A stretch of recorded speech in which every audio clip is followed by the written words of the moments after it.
Hello বন্ধুরা, এই দেখুন জাপানের একটি বিখ্যাত দুর্গ। এর ইতিহাস খুবই আকর্ষণীয়। ভাই আমাকে নিয়ে কিছু ভিডিও বানাবেন। হ্যাঁ অবশ্যই। আপনি কি এখানে ঘুরতে এসেছেন? হ্যাঁ, আমি এই দুর্গটা দেখতে এসেছি। চলুন একসাথে ঘুরি। এটি নাগাসাকি প্রশাসনিক অঞ্চলে অবস্থিত। ওয়াও, এত সুন্দর! কবে তৈরি হয়েছিল? 1974 সালে কিন্তু 1974 সালে ভেঙে ফেলা হয়।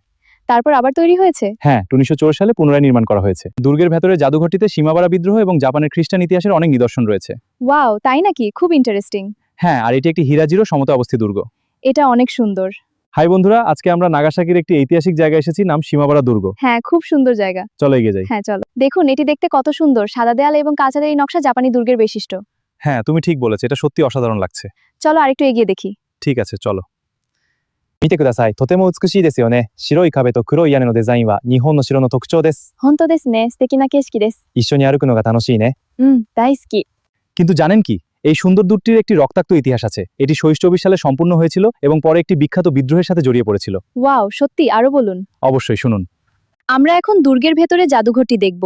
এখানে সীমাবাড়া বিদ্রোহ এবং সেই সময়ে জাপানের খ্রিস্টানদের নির্যাতনের অনেক নিদর্শন রয়েছে। চলো। আপনি যদি নাগাসাকিতে আসেন তাহলে অবশ্যই সীমাবাড়া দুর্গ ঘুরে যাবেন। এখানকার ইতিহাস এবং সৌন্দর্য আপনাকে মুগ্ধ করবে। ভিডিওটি দেখার জন্য ধন্যবাদ। もし長崎に来たらぜひ島原城を訪れてください。ここの歴史と美しさに感動するはずです。